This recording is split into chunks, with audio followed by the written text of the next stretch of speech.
Hey guys, I am here to tell you my thoughts on a book.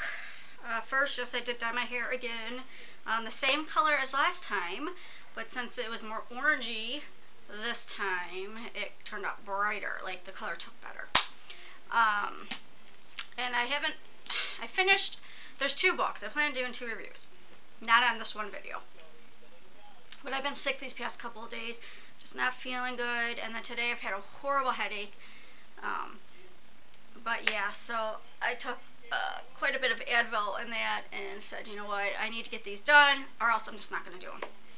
So this first one I'm doing, good thing I picked it up because I would have returned it with that in the book.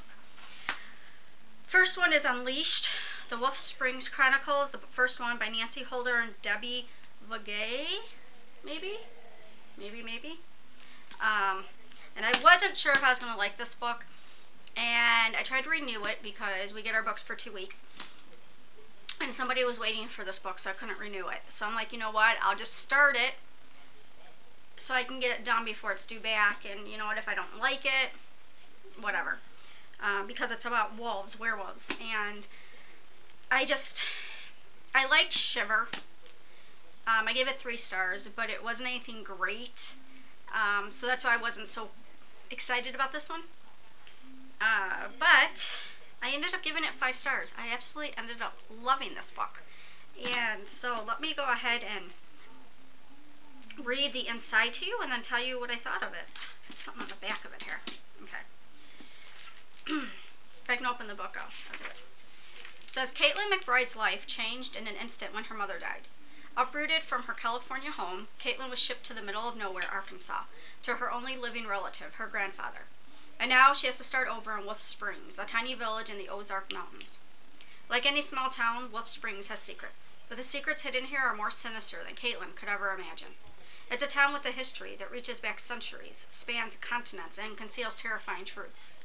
And Caitlin McBride is about to change everything. Broken families, ageless grudges, forced alliances, and love that blooms in the darkest night. Welcome to Wolf Springs. And let me say right off the bat that this book is not like Shiver in the aspect of, or the part that in Shiver, the werewolves in their wolf form played a big part in the story.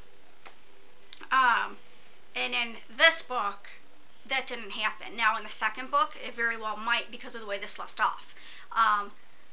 But because I'm already invested in this book now and in the characters, I'm sure that that won't bother me in the second book. So yeah, so as this book told you, Caitlin's mom dies. She dies in a house fire. Her father's already not in the picture. I think he died. He died, sorry, when she was younger. So the only person left is her grandfather, who lives in the middle of nowhere, Arkansas. And of course, Caitlin is a little hesitant on going to stay with her grandfather right away, because she was in California. I mean, come on, California. And, you know, she's already got friends there and everything. But she figures, you know what, I only have, I think it was 12 to 14 months before she'd be going off to college. So she didn't want to cause any issues or that, so she figured she'd just stick it out with her grandpa. And then when she was accepted to college, you know, she would leave. Like, how could her grandfather tell her, no, you can't go to college or whatever? So, you know, she goes and stays with her grandfather, starts school. What I really liked about that, too, is she just didn't get sucked up in with the popular clique. I don't even know who the popular people were, or the popular girls were in the story, and I really liked that. So it wasn't, like, about that, too. Caitlin tries to... She's just like a normal teenager going to a new school, trying to make friends. And I like that. She's trying to be herself, but yet she's a little nervous, and, you know. Her grandfather actually arranges for a boy in town to drive her to school, since they go to the same school, and they call him Trick.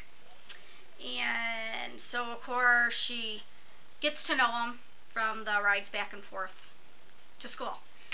And as the story, well, I should say, let me back up really quick. When her first night with her grandfather, he tells her, no matter what, you do not go out after dark. especially into the woods. A girl actually had just died. She just got mauled, and from the school. You know, she was in high school, and so they didn't know it was out there. And she's figuring, okay, well, there's wolves, because she heard the wolves howling. But her grandfather's, well, there's other dangerous things out there. So because of the title of the book and that, you know that it's werewolves. But as you start reading the book, it's like, okay, well, what else is out there? Because you start to get an idea that it's more than werewolves that are out there. And that's just from your knowledge, not the character's knowledge. Not the character's knowledge, I mean as knowing about werewolves, because Caitlin does not know about them for quite some time. And I really loved how the authors just paced the story. And like I said, it wasn't centered around like the actual werewolves themselves, like in the wolf form, like maybe terrorizing the town and all that.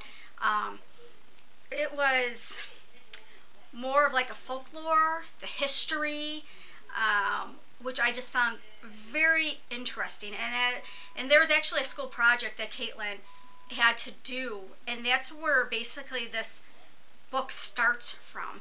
And she gets paired out with another girl in class, and the other girl, and oh my god, I just finished this book the other day, and of course how can I not remember what the heck this other girl, her name's Cordelia, because I remember when I was reading it, it was almost like a tongue twister to me for some reason. But her and Cordelia get hooked up together to do this project, and Caitlin's very interested in like the ghost stories and stuff like that, and Cordelia just, she wasn't too interested in it, and she actually was very boisterous. Like, she really said her feelings on it. She was pretty particular on what she wanted to do her paper on. And so obviously through having to do the paper and that, her and Cordelia became a little closer. So you have her and Trick becoming closer because of the car rides to and from school. You have her and Cordelia becoming closer because of the paper they have to do.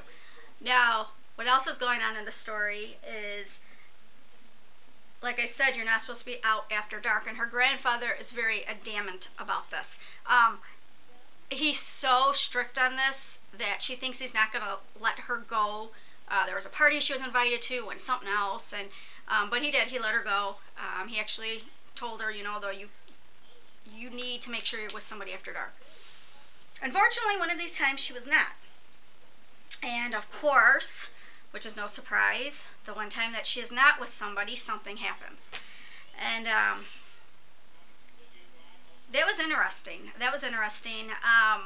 That's another part that I really liked how the authors handled. I really liked how they handled what happened after that incident. And another thing that they kind of drew it out, but not where it was boring and not where that it felt like it was just being dragged. I can't even explain it to you. All I can tell you is that this book was just so flippin' good. The history that you learn about, the characters that you learn about, it's just, and you're left with knowing or feeling like other characters, like Trick. I feel like Trick and her grandfather know a little bit more than they're letting on. And oh my god, it's so hard to try to tell you my thoughts on this book without giving it away. I did a review on it on Goodreads, so you can definitely read that, but I just can't stress enough that there really weren't werewolves in here, like in their wolf form. At the end there was, God, but I think it was the whole learning of it and seeing it through Caitlin's eyes and how she kind of learned about all this and all that. I think that's why I really fell in love with the book, because of the way the authors did this. There is, of course, a little bit of a romance in there, maybe a love triangle, maybe. I think so. I think one will develop. Of course, you got a bad boy type guy in there, and you have, you know, the intrigue and the mystery, and yeah, it's a good book, and I'm sorry that I'm really stumbling over this review. I just really recommend picking this book up. The characters, like I said, the characters, very well done. The plot of the story, the setting of the story, and that's the whole thing. The werewolf, you know, you got that pact, and then there's like a rival pact that we don't know too much about right now. But learning everything about that too, and learning about the different rules and stuff in the pact, I found that very interesting too. So, yeah. Definitely should pick it up. Like I said, I'm sorry again for my stumbling over this. I haven't been feeling good, and I have a headache today, and I don't want to give away too much, so. But the next review I'm going to do, and hopefully that one I can do a little bit better, is going to be A Long, Long Sleep by Anna Sheehan. Another 5-star book. So I'm going to do that one next. Alright guys. Bye.